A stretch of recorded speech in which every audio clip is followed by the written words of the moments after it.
My girlfriend and I met in the most unusual and unfortunate way. Her husband tragically lost his life during the devastating Hurricane Katrina, and their home was completely washed away by the relentless force of nature. The news was filled with heart-wrenching stories about the victims, and my heart went out to them. Little did I know that fate had something unexpected in store for me. On Sunday, I attended church as usual, and to my surprise, our church had become a shelter for numerous families who were displaced by the hurricane. The pastor urgently sought volunteers to take these families into their homes temporarily until they could get back to their feet. At first, I never thought I would be willing to open my home to strangers. But as the pastor spoke, he pointed out that many of us were rarely home due to work commitments, leaving our houses empty most of the time. This struck a chord with me because I had just landed a high-paying job as a physician assistant, which kept me working long hours, sometimes spending days away from home. Reflecting on my situation, I realized I had recently purchased a spacious 3-bedroom, 2-bathroom house. With my hectic work schedule, it seemed logical to help those in need by allowing a couple of people to stay with me for a few months. In my mind, they would occupy the empty space while I continued my demanding job, and I wouldn't even notice their presence. Besides, I believed that the universe will reward me for my good deeds. Perhaps this act of kindness would lead to positive outcome in my own life. At that time, I was a 29-year-old single man who had faced challenges in the dating world. I had tried dating, but it seemed like the women I desired didn't reciprocate, and those I managed to connect with turned out to be incompatible in some way. So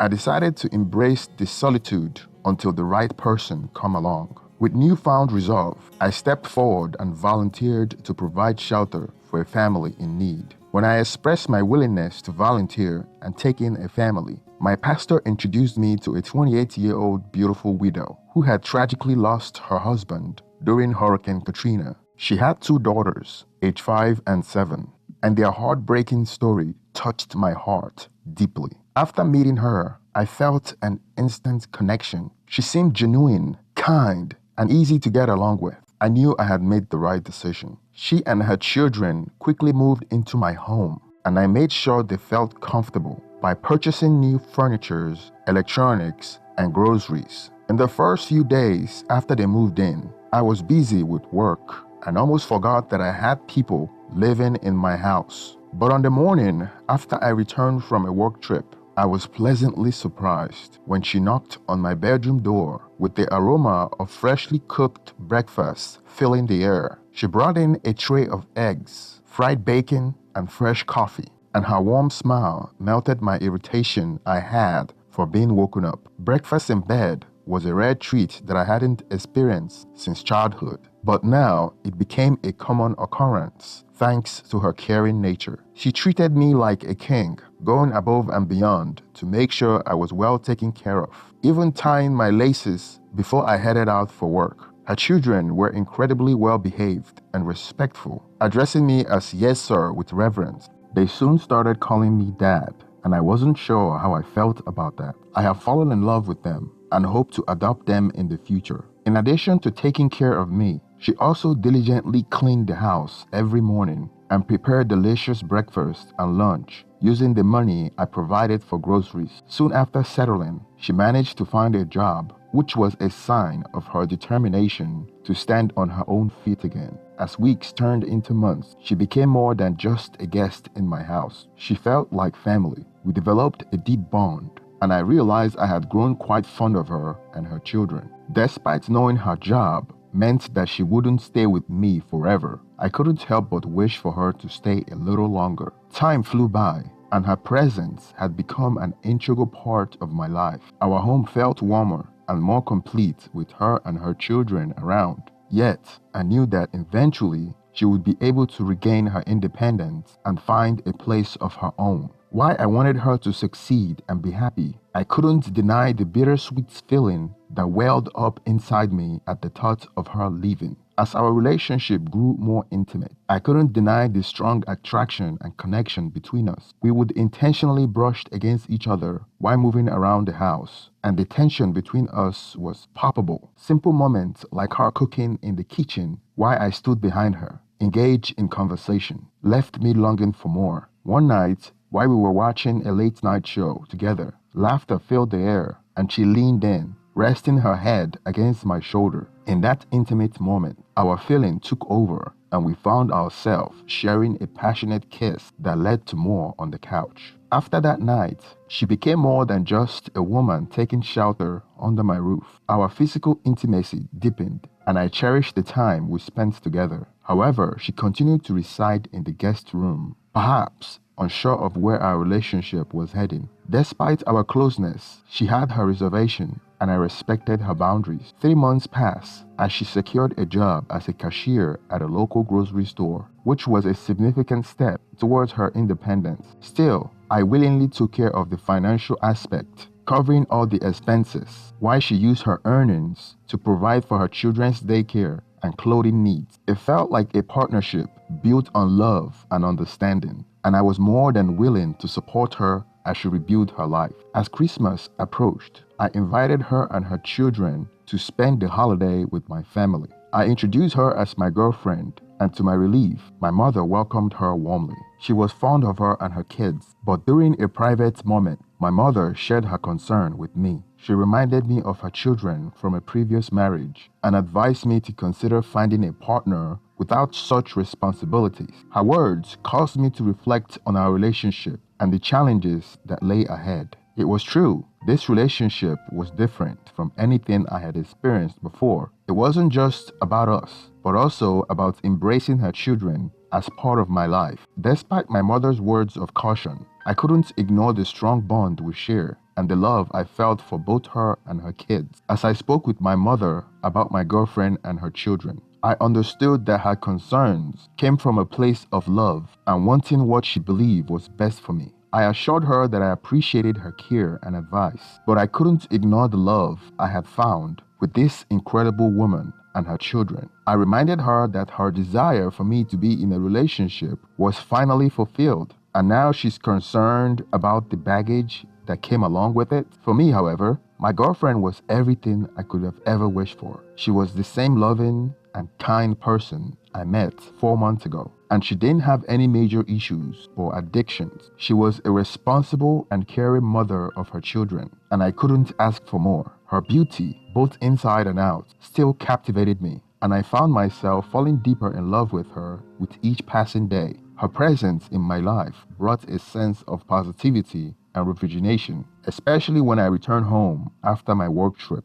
I looked forward to being around her and her children, and it felt like I was living a dream. The bond we shared was something special, and I couldn't imagine my life without her. Despite the intimacy we shared almost every day when I was home, she continued to sleep in the guest room. One night, I finally gathered the courage to ask her why she hesitated to share my bed overnight. Her response took me by surprise, and I felt a pang of guilt for bringing it up. She tearfully explained that she had never spent the night in another man's bed since her late husband passed away. It was a tender and painful memory for her, and I regretted having touched that sensitive nerve. I held her close, offering comfort and understanding. I knew that she needed time and patience to heal from the wound of her past, and I was more than willing to give her the space she needed. One evening, as I returned home from work, a nagging suspicion resurfaced. I noticed once again that my beloved cashew nuts and malts from the refrigerator had been consumed.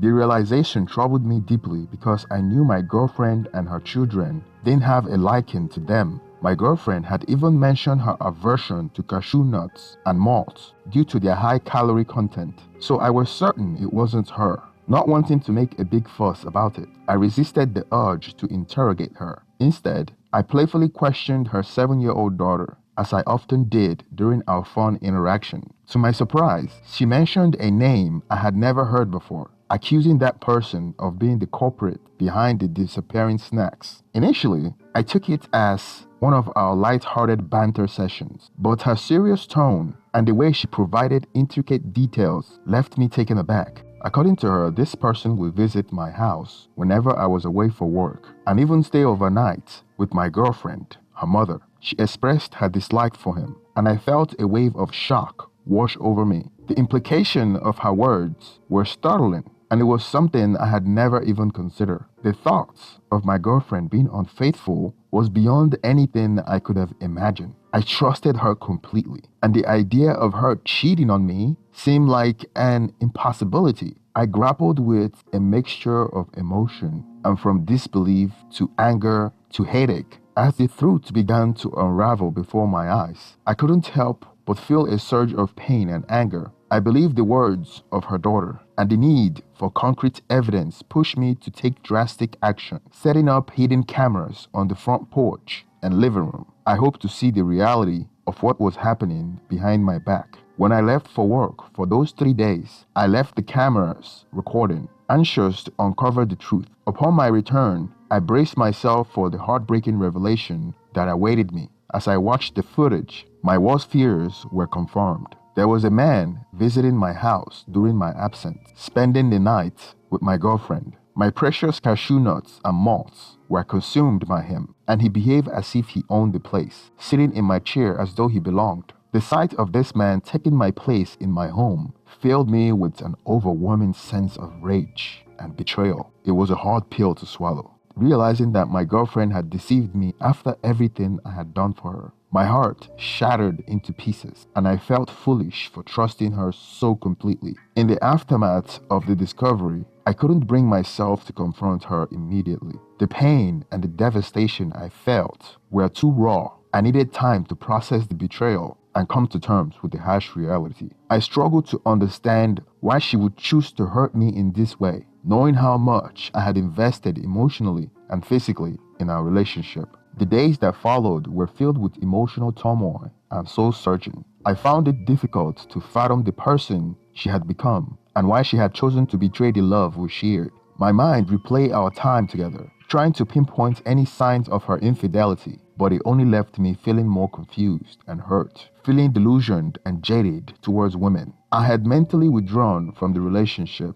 when I finally gathered the courage to confront her about the hidden camera footage. Emotions ran high. I called her into my room and showed her the incriminating video. Tears streamed down her face, and she pleaded with me, admitting she didn't want me to find out this way. In a flood of emotion, I demanded to know who the man in the video was. She claimed he was her ex-boyfriend from New Orleans, someone who had also escaped the flood and was staying at a halfway house. My confusion deepened as she revealed that he would come to my home when I was away. I was taken aback because she had previously told me that she had never spent the night with another man other than her late husband. It was now evident that her statement was nothing more than a lie. The revelation that her husband never existed shattered another truth I had held dear. As she continued to confess, it came to light that she had become pregnant at a young age, and the father of her children had abandoned them. I questioned her about why she lied about her husband's passing, and her response shocked me to the core. She admitted that she had noticed that people sympathized with her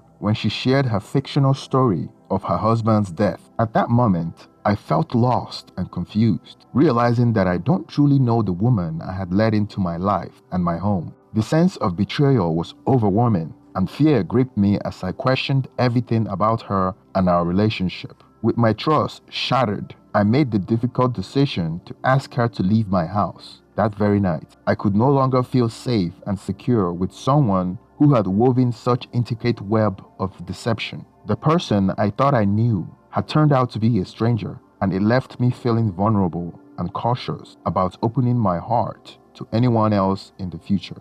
The revelation about her deceit left me torn between my emotions and my responsibility toward her 2 daughters. Though I wanted to kick her out that very night, I couldn't bear the thought of leaving her children homeless. My heart ached for them, and I couldn't turn my back on innocent lives caught in the web of her deception. Resolving to protect the children, I told her that she needed to leave my house the following day. However, I couldn't simply abandon them without a place to go. Instead, I decided to rent an extended stay for 1 month to provide them with temporary shelter and stability. The next day, as we moved her belongings, I rented a hotel for $1,240, ensuring that they had a safe place to stay for the upcoming month. It was a gesture born of compassion for her daughters, rather than any lingering affection for her. If it had been solely about her, I would have sent her away that very night without hesitation. Watching them go was heart-wrenching, as I had grown attached to her daughters and had come to see them as my own. They were innocent victims in this situation,